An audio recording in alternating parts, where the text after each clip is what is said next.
Hi, it's Derek Carter with Donner and Associates. Today I'm with Manny from the Spicy Vallarta. Hola, hola. Hola. So Spicy Vallarta, maybe people recognize you because you've done a lot of food tours. You've worked in hospitality here for a long time. But you started your own company last year called Spicy Vallarta. That is correct. And is it similar to what you were doing before, taco tours and stuff? That is correct. Yes, it is. It is, but it's a little bit more tailored to different likes for people that, for example, don't want to eat pork, don't want to eat fish, or things like that. We actually tailor every tour specifically to what the person likes. Nice, that's great. And it says Spicy Vallarta, but for people that are scared of hot or spicy stuff, it doesn't mean everything you're going to eat is spicy. You're the only spicy thing on the tour. Thank you. Unless you get a lot of jalapenos or something like that. And we're just at a little taco stand. And do you call them tacos? Some will say taco trucks, taco stands. Is there a proper term? Just tacos. Taqueria is what we say because they just serve tacos. So that's what we were just saying. Let's go to a taqueria. And on your tours, you take them into some restaurants and some of these taquerias, taco trucks. Sí, taco stands. In English, I think we would refer to them as taco stands. So, what stand are we standing at? Right now, we're standing at Birreria Cabrera.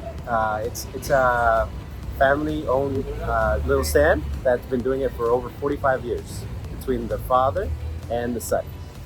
And they just do birria. That's correct. Birria blandito. It's a soft shell taco with birria and not a very expensive eatery at all. No, birria is cheap, and that's why so many locals and Mexicans eat in the morning only. Though they start at 7:30. Birria, and a lot of us coming from Canada and the States don't know that there's strict times that you eat tacos. You don't just eat them willy-nilly anytime. You say, "Oh, I feel like a birria taco" at like 8 o'clock at night, and people say no.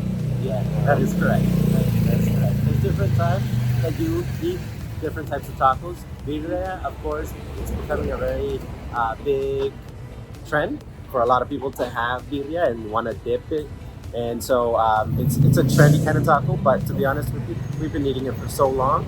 Jalisco is actually where birria was created. So we're blessed to have birria for so many years. Yeah, I've seen some shows on TV, and they're all the rage in California places birria over birria tacos. So great birria here. The secret is kind of really a secret because it's a family that has herbs and spices and blends and certain peppers that they put in. The meat though, it's pork. It's beef. Beef. Beef. So birria is beef. See, this birria specifically. So there's different ways of making birria. I've had pork birria, I've had beef birria, I've also had venison birria. So that was a very unique one for me. But birria is actually how you make it, not necessarily the meat. And someone asks, "Oh, is it so tender because it's made with beer?" But I'm like, no, beer and birria is not related. No, no cerveza. It's not cerveza. It's birria. Okay, and so on your tours, how long do they take? Tell us about a tour. Let's say you're going on a tour this afternoon. Tell us about it. Correct. So depending on which tour we go to, they normally take between 2.5 hours to 3 hours. We visit 5 different areas, 5 different stands. I apologize. Or restaurants, and it's a walking tour, so we walk to all the area. I get to explain to you a little bit of the neighborhoods and what's going on in the neighborhoods, if it's a growing neighborhood or if it's one that's already cemented and it's been there for quite some time, like for example this one, Old Town. And we just visit different places to eat. We'll eat at all those places and drink what we call agua frescas. Unfortunately, they didn't have agua fresca right now because they ran out. But agua frescas are becoming a big thing also, where basically you make almost like a juice. At the same time, you add water to it, so it's almost like a fresh prepared juice that they make.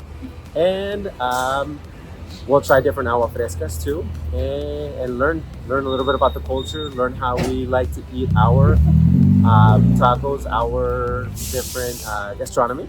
And basically that's how the tour goes. 2 hours, 2.5 hours to 3 hours. So you get a little history about food and a little history of Vallarta, depending on what area you're in. So you do Zona Romantica. Yes. You do Versailles. What 5 other de areas? diciembre. 5 de diciembre. Okay. Next, Ideal, and then Aramara I want to do too. So those are the up and coming ones. Yeah, great market in Aramara, lots of stuff. Yes. And that's the thing. There's a birria place across the street from where I live, like in the neighborhood. If you're in a local neighborhood, they make birria because it's so good to eat. What's your favorite type of taco? My favorite? Oh, that's a hard one. I would say probably al pastor, not because it's so popular, but I think I like the pineapple. The pineapple that they add on top. I always ask for extra pineapple. So I would say al pastor. Me too. I love the pineapple.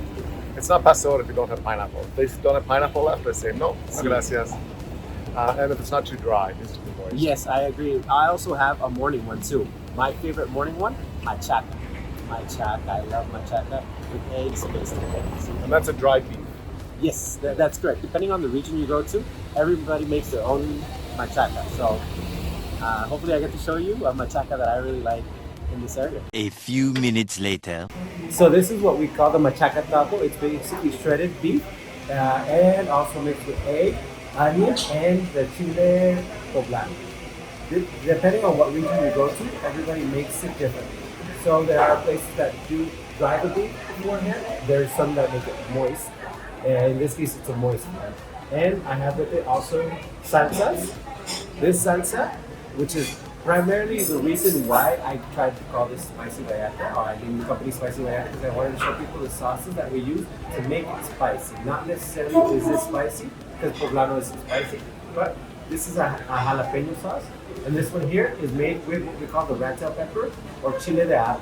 This one tends to be on the spicier side because they add more chilies themselves. So it does tend to be spicier than the jalapeno, but they're both really good to accompany any dish. Typically, the meat and things in Mexican cuisine aren't spicy themselves, but the salsas that you add on after can be very spicy. Yes, that's what gives it the spice. I know of only two main dishes that are spicy. For example, aguachile and also moles can tend to be spicy. But every other thing, we just add chilies to make it flavorful, not necessarily spicy.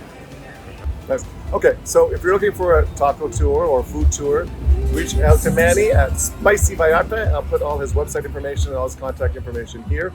He's an award-winning tour guide, and I was on a tour with him last year. He's fantastic, so I wanted to kind of feature him. So check him out. He knows lots about Vallarta and lots about tacos and lots about food.